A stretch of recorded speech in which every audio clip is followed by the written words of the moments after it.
Hello students, last class में हमने ratio analysis के कुछ क्वेश्चंस किए थे।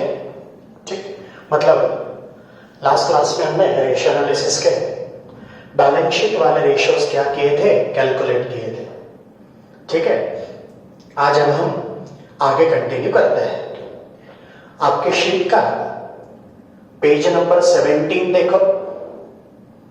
Page number 17, question number 12। Page number 17, question number 12 देखो। Given below are the financial statement of universal company. आपको बैलेंस शीट दी है। असेट साइड में fixed asset, cash, investment, debtors, investment के वहां शॉर्ट टर्म दिया है, डेटर्स और इन्वेंट्रीज। लाइबिलिटी साइड में share capital 8% preference shares, 6,500 shares of 100 each. Then equity share capital, reserve fund, long-term loan, creditors, other current liability, provision for tax. Profit and loss account for the year ended 31st March 2012. मतलब नीचे P&L भी दिया है, लेकिन वो statement के format में दिया है। ठीक, और नीचे आपको 7 रेशियोज पूछे हैं। सबसे पहला पूछा है ग्रॉस प्रॉफिट रेशियो, तो लिखिए ग्रॉस प्रॉफिट रेशियो। लिखो gross profit ratio. Gross profit ratio, तो ग्रॉस प्रॉफिट रेशियो का फॉर्मूला आएगा gross profit divided by net sales into 100। Gross profit ratio is equal to gross profit divided by net sales into 100. Gross profit divided by net sales into 100. अब जहां income statement दिया है वहां देखो net sales में से cost of goods sold minus किया है और ग्रॉस प्रॉफिट मिला है 1,59,000। तो gross profit 1,59,000 divided by net sales 9,97,500। 9,97,500 into 100 निकालो सब लोग। 1,59,000 डिवाइडेड बाय 9,97,500, 15.939। तो मैं इसको 15.94% कर लेता हूं। 15.94%। यह आया ग्रॉस प्रॉफिट रेशियो। सेकंड क्या पूछा? सेकंड पूछा है नेट प्रॉफिट रेशियो, तो लिखिए net profit ratio. Net profit ratio, तो नेट प्रॉफिट रेशियो का फॉर्मूला आएगा net profit divided by net cell into 100। Net profit divided by net sales into 100. Net profit divided by net sales into 100. अब net profit नीचे दिया है, net profit पूछा तो net profit after tax लेना है हमेशा। तो net profit after tax 60,375। 60,375 divided by net cell 9,97,500 into 100। तो 60,375 divided by 997,500 into 100, तो 6.05। 6.05%। 6.05%। 6.05%। ठीक, उसके बाद थर्ड क्या पूछा? Operating ratio. थर्ड पूछा है ऑपरेटिंग रेशियो। ऑपरेटिंग रेशियो क्या फॉर्मूला है ऑपरेटिंग रेशियो का? सर फॉर्मूला है cost of goods sold plus operating expenses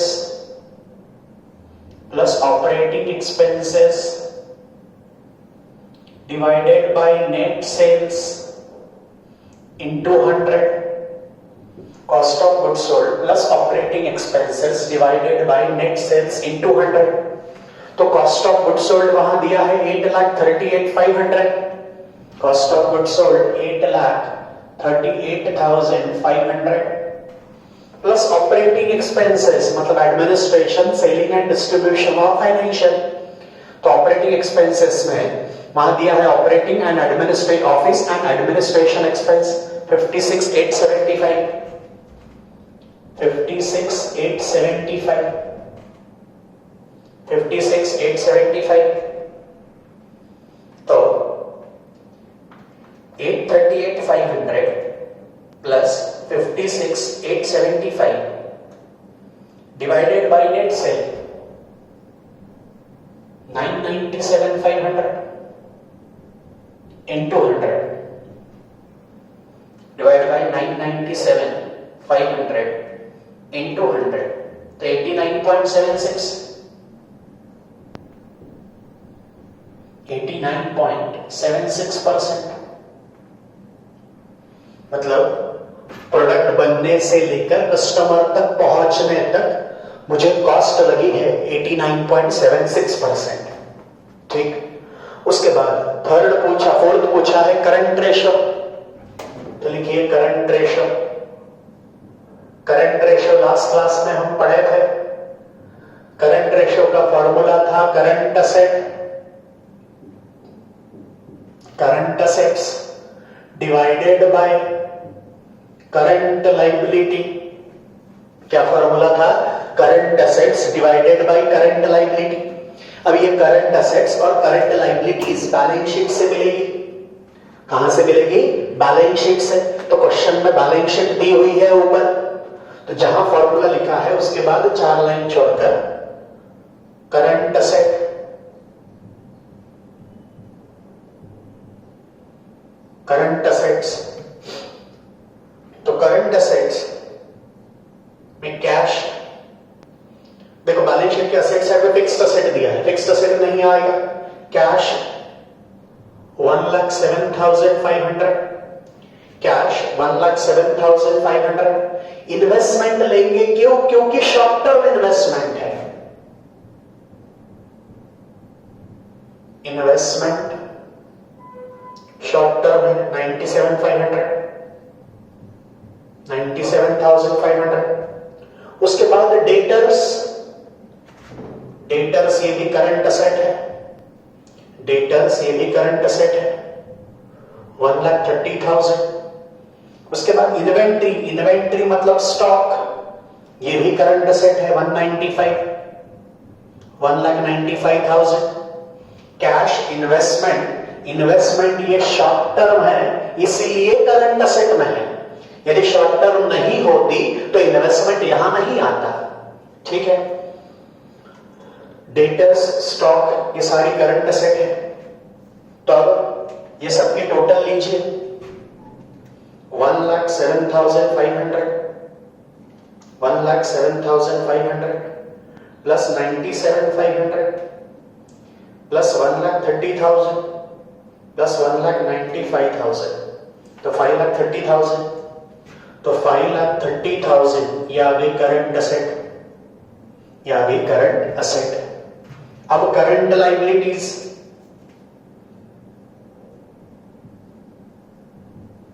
current liabilities, current liability. अब करंट लायबिलिटीज में प्रेफरेंस शेयर कैपिटल नहीं आएगा, इक्विटी शेयर कैपिटल नहीं आएगा, रिजर्व फंड नहीं आएगा, लॉन्ग टर्म डेट्स नहीं, लॉन्ग टर्म लोन नहीं आएगा, क्रेडिटर्स आएगा। Creditors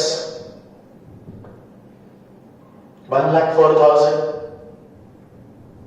creditors 1,04,000। उसके बाद other current liabilities, other current liabilities आएगा 6,500, 6,500। उसके बाद प्रोविजन फॉर टैक्स भी आएगा, प्रोविजन फॉर टैक्स भी आएगा, प्रोविजन फॉर टैक्स भी करंट लायबिलिटी में आएगा 84,500, 84,500। ठीक, अब इसकी टोटल 1,04,000 प्लस 6,500 प्लस 84,500 तो 1,95,000 1,95,000 तो करंट असेट 5,30,000 करंट लाइबिलिटी 1,95,000 तो 5,30,000 डिवाइडेड बाय 1,95,000 2.71 तो 2.72 is to 1 2.72 is to 1 ये आ गया आपका करंट रेशियो। उसके बाद क्या पूछा लिक्विड रेशियो तो liquid ratio is equal to liquid assets divided by liquid liability liquid assets divided by liquid liability liquid assets divided by liquid liability liquid assets कैसे आएगी current asset minus stock minus prepaid expenses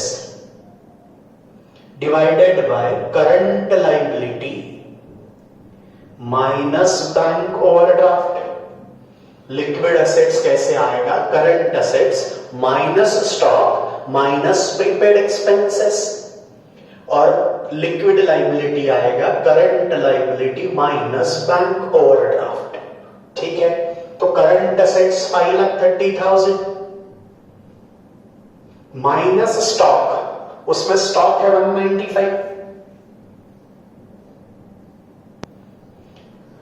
minus prepaid expenses तो prepaid expenses 0 divided by current liability 195 minus bank overdraft उसमें bank overdraft नहीं है तो 5,30,000 minus 195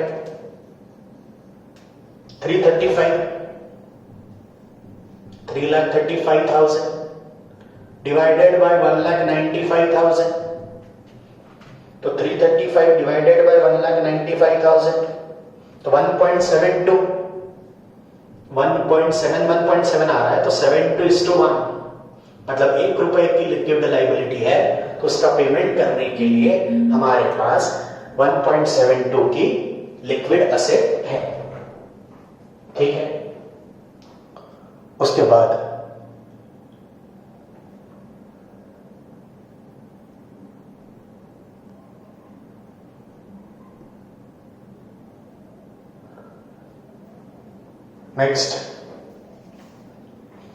next क्या दिया है नेक्स्ट क्या पूछा है डेब्ट इक्विटी रेशियो तो लिखिए डेब्ट equity ratio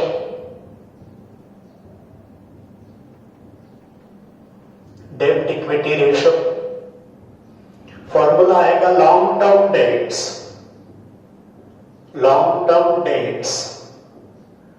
divided by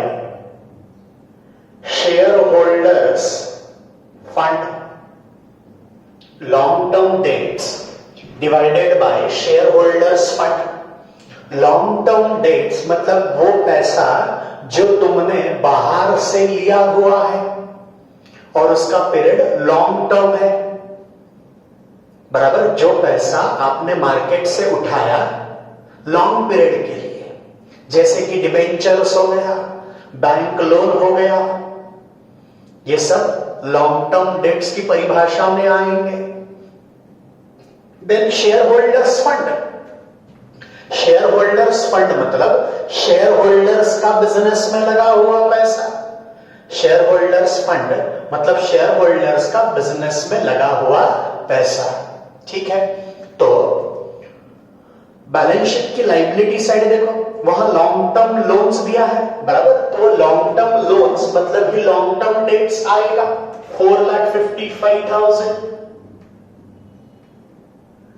4,55,000 liability side में लॉन्ग टर्म लोन दिया हुआ है तो वही लॉन्ग टर्म डेट्स हो जाएगा डिवाइडेड बाय शेयर होल्डर्स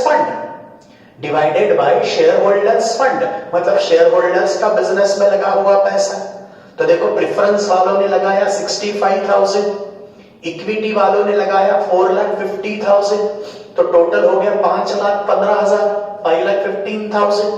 और रिजर्व फंड है, ये भी शेयर होल्डर का होता है, वो है 2,60,000, बराबर, मतलब 2,60,000, तो ये हो जाएगा 575, 775 करो तो टोटल 65,000 प्लस 4,50,000 प्लस 2,60,000, 775 बराबर। तो 7,75,000 इतना शेयर होल्डर्स ने लगाया और 4,55,000 इतना हमने बाहर से कर्जा लिया।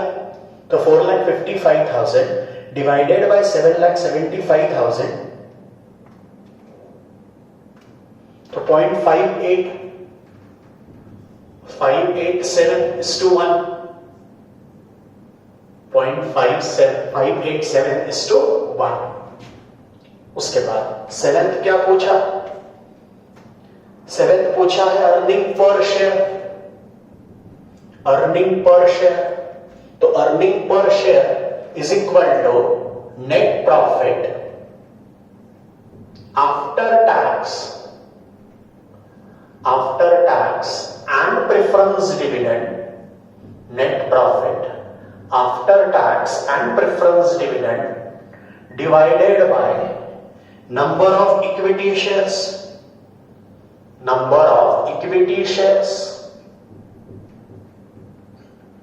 net profit after tax and preference dividend, net profit after tax and preference dividend divided by number of equity shares।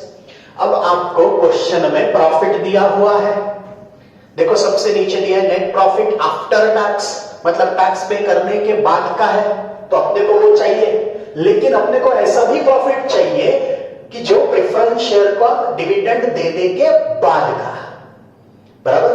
तो 60,375 ये तो टैक्स पे करने के बाद का आया, अपने को चाहिए डिविडेंड पे करने के बाद का। यदि बैलेंस शीट के लायबिलिटी साइड में प्रेफरेंस शेयर कैपिटल होगा तो प्रेफरेंस डिविडेंड दिया जाएगा, लेकिन यदि प्रेफरेंस शेयर कैपिटल नहीं होगा तो प्रेफरेंस डिविडेंड नहीं दिया जाएगा, बराबर, सिंपल है। प्रेफरेंस शेयर कैपिटल होगा तो प्रेफरेंस डिविडेंड आएगा, और प्रेफरेंस शेयर कैपिटल नहीं होगा तो प्रेफरेंस डिविडेंड नहीं आएगा, ठीक। तो लायबिलिटी साइड देखो, 8% प्रेफरेंस शेयर्स, तो 8% प्रेफरेंस शेयर कैपिटल है, इसका मतलब प्रेफरेंस डिविडेंड देना पड़ेगा। तो इसके बाद 4 लाइन छोड़कर नीचे लिखो नेट प्रॉफिट आफ्टर टैक्स 60,375, इसमें से लेस करेंगे प्रेफरेंस डिविडेंड, इसमें से लेस करेंगे प्रेफरेंस डिविडेंड। तो प्रेफरेंस शेयर कैपिटल है 65,000, प्रेफरेंस शेयर कैपिटल है 65,000, उसका 8%। Dividend is always calculated on capital but paid from profit. तो 65,000 इंटू 8%, तो 5,200,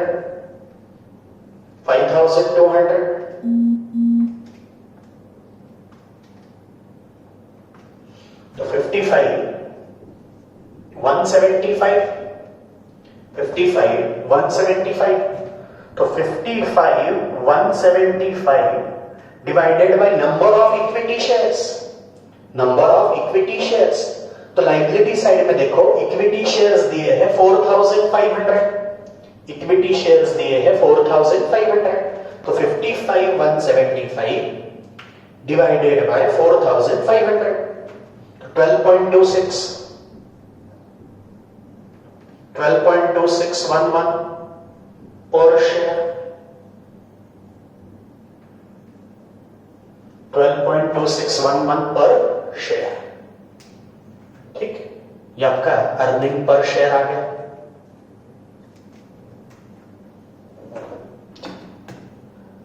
13 क्वेश्चन हमने किया है। अब देखिए क्वेश्चन नंबर 15, क्वेश्चन नंबर 15,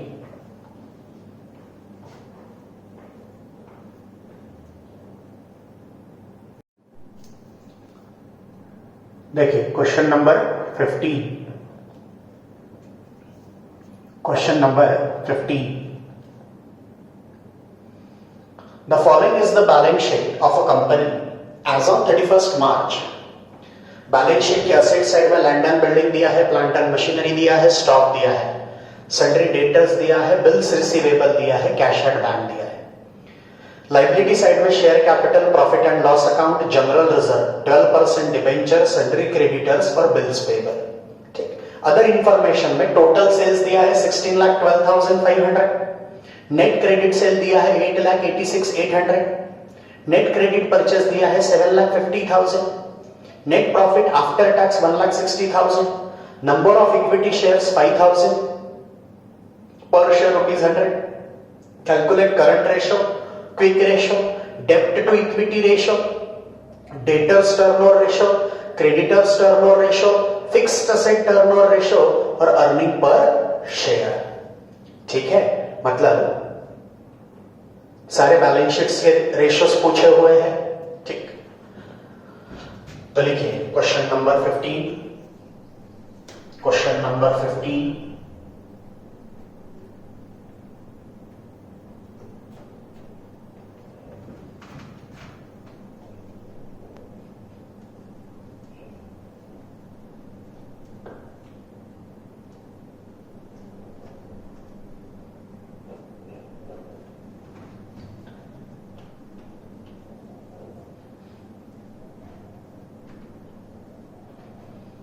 सबसे पहले क्या पूछा है, करंट रेशो। तो लिखिए current ratio,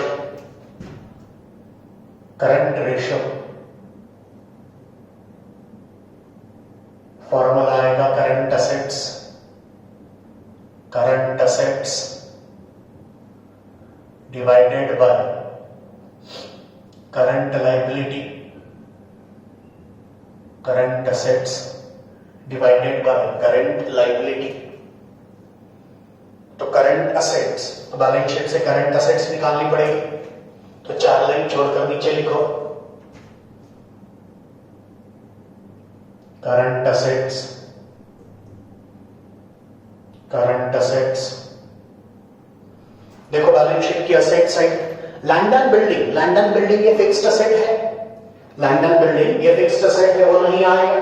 plant and machinery, plant and machinery ये भी फिक्स्ड असेट है, ये भी नहीं आएगा। स्टॉक आएगा 5 लाख, स्टॉक आएगा 5 लाख, तो लिखिए स्टॉक, स्टॉक 5 लाख। उसके बाद डेटर्स भी आएगा, डेटर्स ये भी करंट असेट है, डेटर्स आएगा 2,50,000। उसके बाद बिल्स रिसीवेबल आएगा, बिल्स रिसीवेबल आएगा 25,000। कैश एट बैंक आएगा, कैश एट बैंक मतलब ये बैंक बैलेंस 1 लाख, तो ये आपका हो जाएगा 8,75,000, 8,75,000, 8,75,000। Then current liability, current liability, current liability में शेयर कैपिटल नहीं, प्रॉफिट एंड लॉस नहीं, जनरल रिजर्व नहीं, 12% डिबेंचर नहीं, सन्ड्री क्रेडिटर्स और बिल्स पेबल आएगा, सन्ड्री क्रेडिटर्स और बिल्स पेबल आएगा। तो सन्ड्री क्रेडिटर्स और बिल्स पेबल, तो सन्ड्री क्रेडिटर्स 2,50,000, बिल्स पेबल 1,25,000, तो टोटल आएगा 3,75,000, 3,75,000। तो करंट असेट्स मिल गया, करंट असेट्स मिल गया 8,75,000, करंट लाइबिलिटी मिल गई 3,75,000। तो 8,75,000, 8,75,000 डिवाइडेड बाय 3,75,000, तो 2.33:1, 2.33:1, मतलब 1 रुपए की करंट लाइबिलिटी है तो उसका पेमेंट करने के लिए 2.33 रुपीज अवेलेबल है। उसके बाद नेक्स्ट क्विक रेशियो, सेकंड पूछा है क्विक रेशियो। क्विक रेशियो को ही कहा जाता है लिक्विड रेशियो, क्विक रेशियो को ही कहा जाता है लिक्विड रेशियो, और इसे ही कहते हैं एसिड टेस्ट रेशियो। फॉर्मूला आएगा liquid acids divided by liquid liability, liquid acids divided by liquid liability. तो लिक्विड एसिड कैसे आएगा सर? करंट एसेट्स में से स्टॉक माइनस कर दीजिए और प्रीपेड एक्सपेंसेस माइनस कर दीजिए। तो लिक्विड एसेट्स कैसे आएगा? करंट एसेट्स में से स्टॉक और प्रीपेड एक्सपेंसेस माइनस करने से। लिक्विड लाइबिलिटी ये कैसे आएगा? Current liability minus bank overdraft, current liability minus bank overdraft. तो करंट एसेट्स 8,75,000 माइनस स्टॉक, उसमें स्टॉक है 5 लाख का, उसमें से minus prepaid expenses, prepaid expenses 0 divided by current liability 3,75,000 minus bank overdraft, उसमें बैंक ओवरड्राफ्ट नहीं है। तो ये 3,75,000 डिवाइडेड बाय 3,75,000 बराबर, तो 875 माइनस 5 करोगे तो 3,75,000 आएगा, डिवाइडेड बाय 3,75,000, तो ये आया 1:1, 1:1। मतलब 1 रुपए की लिक्विड लाइबिलिटी है तो उसका पेमेंट करने के लिए 1 रुपए की लिक्विड एसेट हमारे पास है। ठीक है, समझा ये सबको? उसके बाद थर्ड क्या पूछा? डेब्ट टू इक्विटी रेशियो। तो लिखिए थर्ड, डेब्ट टू इक्विटी रेशियो, डेब्ट टू इक्विटी रेशियो। फॉर्मूला आएगा, अभी पिछले क्वेश्चन में हमने निकाला था, long term dates, long term dates upon share holders fund, long term dates upon share holders fund. ठीक है, अब लॉन्ग टर्म डेट्स मतलब क्या? तो वहां पर बैलेंस शीट के लाइबिलिटी साइड में डिबेंचर्स दिया है। लॉन्ग टर्म डेट्स, डेट्स मतलब जो पैसा बाहर से लिया लॉन्ग टर्म के लिए, तो यहां डिबेंचर्स आएगा 10,50,000, तो long term debts 10,50,000 divided bye share holders fund. Share holders fund मतलब शेयर होल्डर्स का बिजनेस में लगा हुआ पैसा, तो शेयर होल्डर का share capital 5 lakh, profit and loss ये भी शेयर होल्डर का होता है तो वो 75, जनरल रिजर्व पर भी अधिकार शेयर होल्डर का होता है तो वो 1 लाख, तो 6,75,000। तो शेयर होल्डर का लगा 6,75,000, तो long term debts 10,50,000 divided by 6,75,000, तो 1.55 recurring is to 1, 1.55 is to 1। यह है आपका डेब्ट to equity ratio. Then debtors turnover ratio लिखिए fourth, debtors turnover ratio, debtors turnover ratio. तो डेटर्स टर्नओवर रेशियो का फॉर्मूला आएगा credit sale divided by average account receivable, credit sale divided by average account receivable. तो यहां लिखता हूं मैं credit sale divided by average account receivable.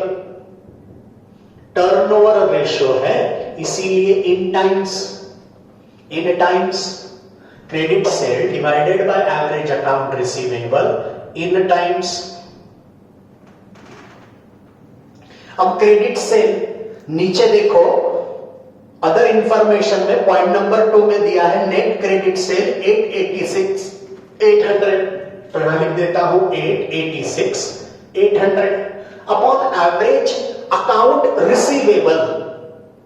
Account receivable मतलब ऐसे अकाउंट जिन अकाउंट से पैसा लेना है, तो मुझे डेटर से पैसा लेना है और मुझे बिल्स रिसीवेबल का पैसा लेना है, तो मेरा अकाउंट रिसीवेबल डेटर्स और बिल्स रिसीवेबल आ गया। सर इसका तो एवरेज करना है। एवरेज कैसे किया जाता है? Opening plus closing divided by 2। Opening plus closing divided by 2, ये मैंने लास्ट लेक्चर में बताया है आपको, बराबर। लेकिन इस क्वेश्चन में ओपनिंग है ही नहीं, ओपनिंग है ही नहीं, तो इसीलिए जो क्लोजिंग अकाउंट रिसीवेबल है उसे ही एवरेज अकाउंट रिसीवेबल मानकर चलेंगे। जो क्लोजिंग अकाउंट रिसीवेबल है उसे ही एवरेज अकाउंट रिसीवेबल मानकर चलेंगे। तो 250 प्लस 25 तो 275, तो 275 इन टाइम्स, तो 886 800 डिवाइडेड बाय 275, तो 3.22,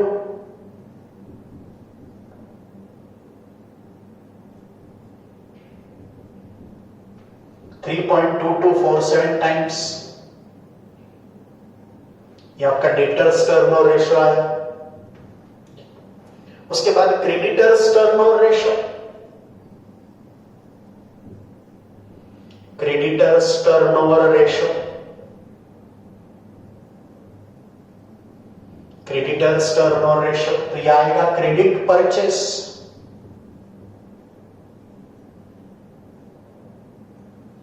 divided by average account payable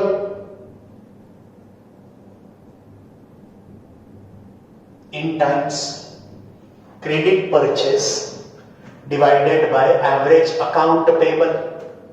अब क्रेडिट परचेस, ठीक है, तो क्वेश्चन में क्रेडिट परचेस नीचे दिया है पॉइंट नंबर 3 में, net credit purchase 7,50,000, 7,50,000 upon average account payable. Average account payable, account payable मतलब ऐसे अकाउंट जिसका पैसा हमें पे करना है, तो हमें क्रेडिटर्स का और बिल्स पेबल का पैसा पे करना है, क्रेडिटर्स का और बिल्स पेबल का पैसा पे करना है। इसका एवरेज, इसका एवरेज मतलब opening plus closing divided by 2, लेकिन क्वेश्चन में ओपनिंग इंफॉर्मेशन तो है ही नहीं, क्वेश्चन में ओपनिंग इंफॉर्मेशन तो है ही नहीं, तो जो क्लोजिंग है उसे ही एवरेज अकाउंट पेबल मानूंगा, तो 3,75,000।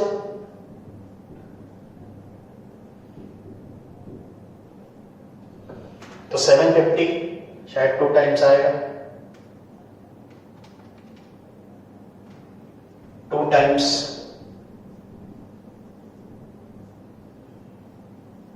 यह आया क्रेडिटर्स टर्नओवर रेशियो। अब लास्ट क्या पूछा है, सॉरी सेकंड लास्ट पूछा है फिक्स्ड असेट टर्नओवर रेशियो, तो लिखिए fixed asset turnover ratio, fixed asset turnover ratio, fixed asset turnover ratio, fixed asset turnover ratio. A fixed asset turnover ratio is equal to sales divided by fixed assets in times sales divided by fixed asset in times sales divided by fixed asset in times। तो sales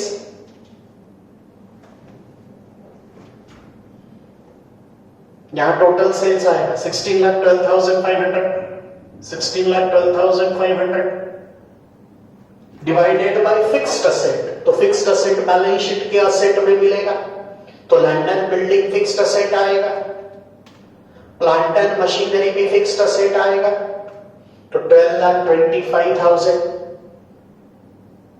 12,25,000। तो 16,12,500 divided by 12,25,000 तो 1.31 to 1 times है 1.316 times. उसके बाद seventh क्या पूछा? Seventh पूछा है अर्निंग पर शेयर, तो लिखो earning per share. Earning per share, तो earning per share is equal to earning per share is equal to net profit after tax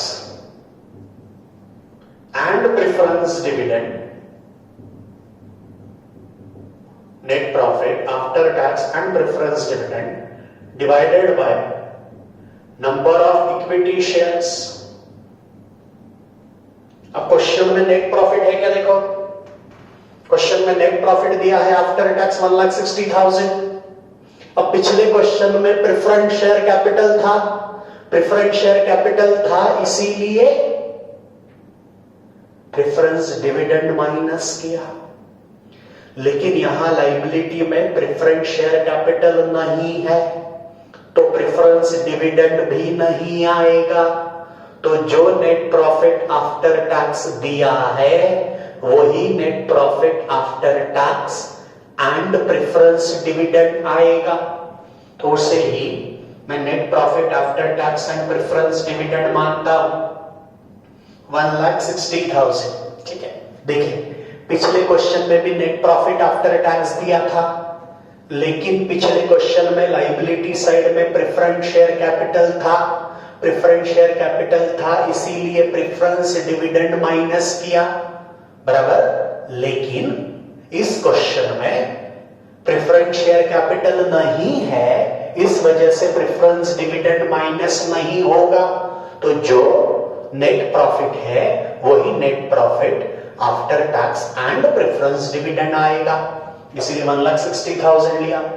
number of equity shares वो भी वहीं पर पॉइंट नंबर 5 में दिया।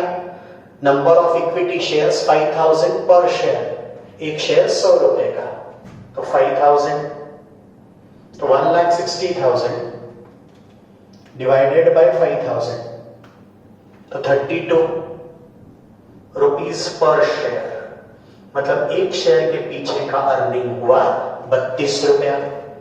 एक शेयर के पीछे का अर्निंग हुआ 32 रुपया, 32 रुपीस। समझा है सबको ये?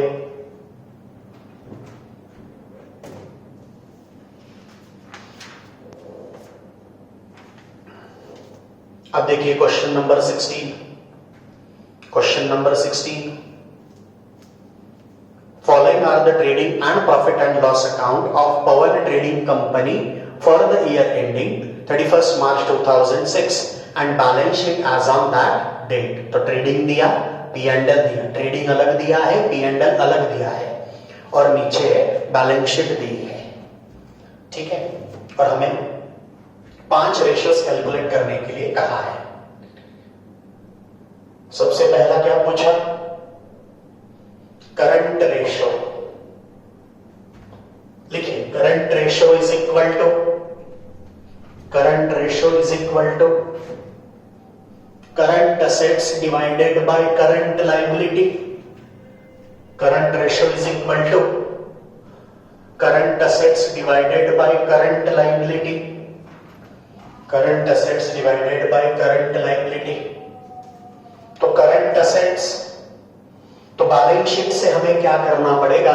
सबसे पहले करंट असेट्स निकालना पड़ेगा। बैलेंस शीट से पहले करंट असेट्स निकालना पड़ेगा।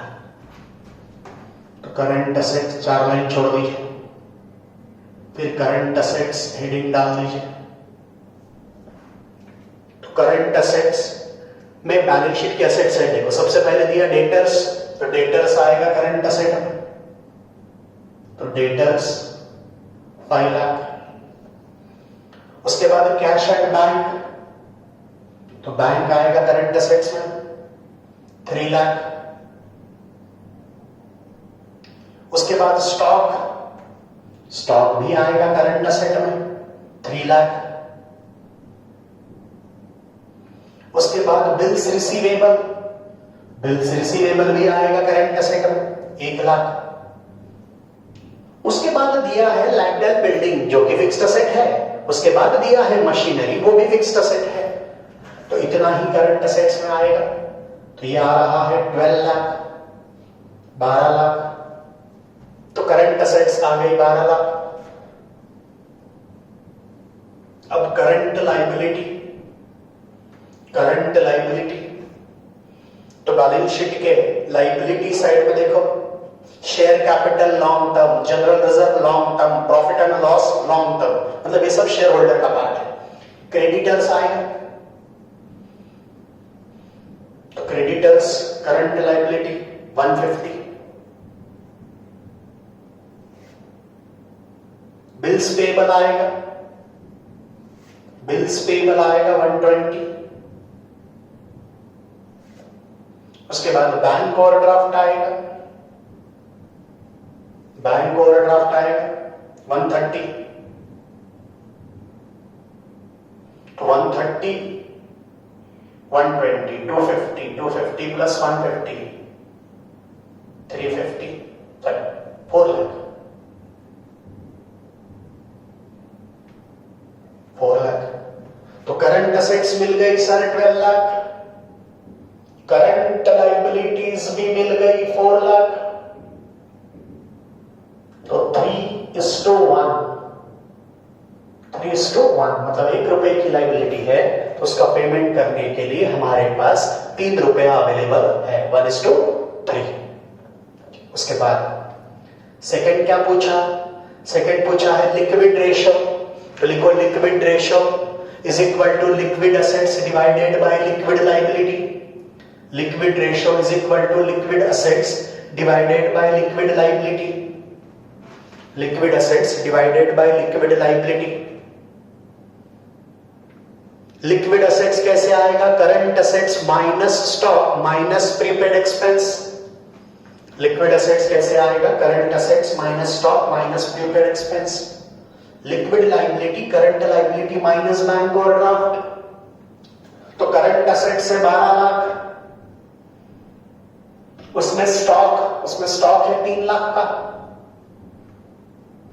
Minus prepaid expense, prepaid expenses नहीं है 0, divided by current liability, current liability है 4 लाख, माइनस बैंक ओवरड्राफ्ट, उसमें बैंक ओवरड्राफ्ट है 1,30,000, तो 9 लाख डिवाइडेड बाय 270 है ना, 4 लाख माइनस 1,30,000, 2,70,000। तो 9 lakh divided bye 9 lakh divided bye 2,70,000, तो 3.33, 3.33:1, 3.33:1, मतलब 1 रुपए की लायबिलिटी है तो उसका पेमेंट करने के लिए हमारे पास 3.33 की असेट, 3.33 रुपीस की असेट है। उसके बाद थर्ड पूछा है नेट ऑपरेटिंग प्रॉफिट रेशियो। तो लिखो net operating profit ratio, net operating profit ratio, net operating profit ratio. Formula आएगा operating net profit divided by net sales into 100, operating net profit divided by net sales into 100। अब operating net profit तो दिया नहीं है तो वो निकालना पड़ेगा। ऑपरेटिंग नेट प्रॉफिट दिया नहीं है तो वो निकालना पड़ेगा। तो ऑपरेटिंग नेट प्रॉफिट कैसे आएगा, ग्रॉस प्रॉफिट में से, समझ लो, ग्रॉस प्रॉफिट में से, ग्रॉस प्रॉफिट में से ऑपरेटिंग एक्सपेंसेस को माइनस करेंगे और ऑपरेटिंग इनकम को प्लस करेंगे। ग्रॉस प्रॉफिट में से ऑपरेटिंग एक्सपेंसेस को माइनस करेंगे और ऑपरेटिंग इनकम को प्लस करेंगे, ठीक है। अब ग्रॉस प्रॉफिट है क्या? ग्रॉस प्रॉफिट है 13 लाख, तो gross profit 13 lakh minus operating expenses, तो ऑपरेटिंग एक्सपेंसेस मतलब एडमिनिस्ट्रेशन, सेलिंग एंड डिस्ट्रीब्यूशन और फाइनेंशियल, वो तीनों भी P&L के डेबिट में है। देखो 2 lakh selling and distribution, administration 4,60,000 और फाइनेंशियल एक्सपेंसेस 40, तो 2 + 460 6,60,000 प्लस 40 मतलब 7 लाख, तो ऑपरेटिंग एक्सपेंसेस 7 लाख। अब P&L की क्रेडिट साइड चेक करो, वहां कहीं ऑपरेटिंग इनकम है क्या?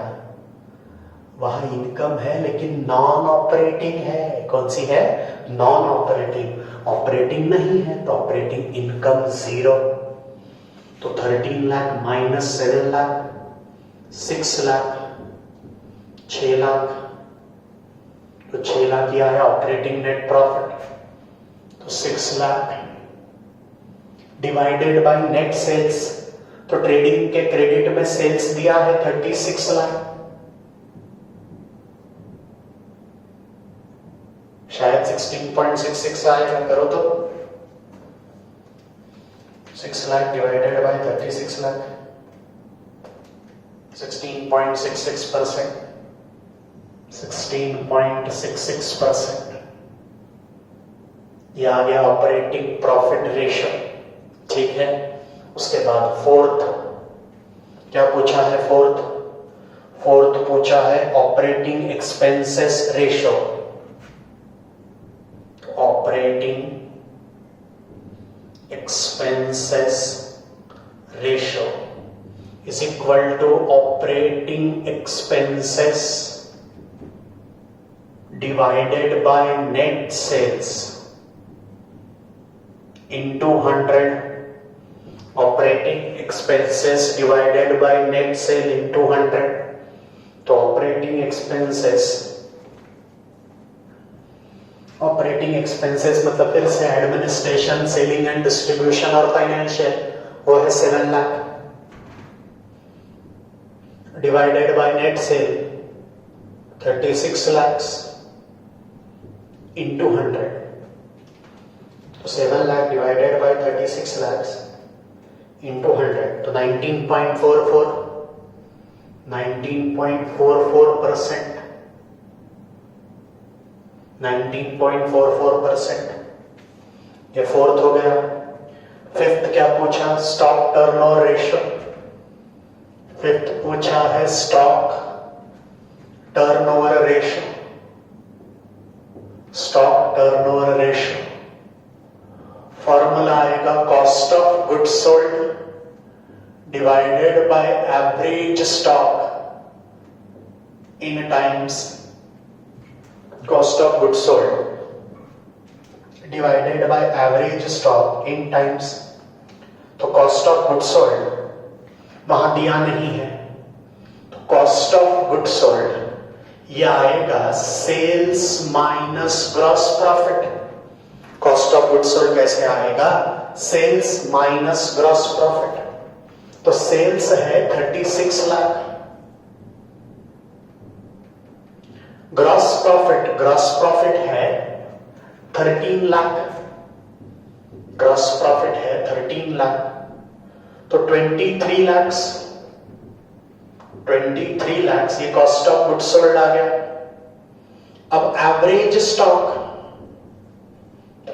स्टॉक आएगा opening stock plus closing stock divided by 2, opening stock plus closing stock divided by 2, तो ट्रेडिंग के डेबिट में ओपनिंग स्टॉक है 5 लाख। एवरेज स्टॉक कैसे आएगा? Opening stock plus closing stock divided by 2, तो ट्रेडिंग के डेबिट में ओपनिंग स्टॉक दिया 5 लाख, ट्रेडिंग के क्रेडिट में क्लोजिंग स्टॉक दिया है देखो 3 लाख, तो 5 lakh divided bye 5 lakh plus 3 lakh divided bye 2, तो यह आएगा 4 लाख, यह आएगा 4 लाख। तो कॉस्ट ऑफ गुड्स सोल्ड ये है आपका 23 lakh. Cost of goods sold कैसे आया समझाना, sales minus gross profit, sales में से ग्रॉस प्रॉफिट क्या किया, माइनस किया, तो ये 23 lakh divided by average stock 4 lakh, तो 23 lakh divided bye 4 lakh 5.75 times 5.75 times. समझा है सबको ये आज मैंने और कुछ ट्रेडिंग P&L और बैलेंस शीट वाले क्वेश्चंस आपको कराए। नेक्स्ट क्लास में और कुछ क्वेश्चन कराऊंगा और ये टॉपिक हम क्या करेंगे, कंप्लीट करेंगे। ठीक है, थैंक यू।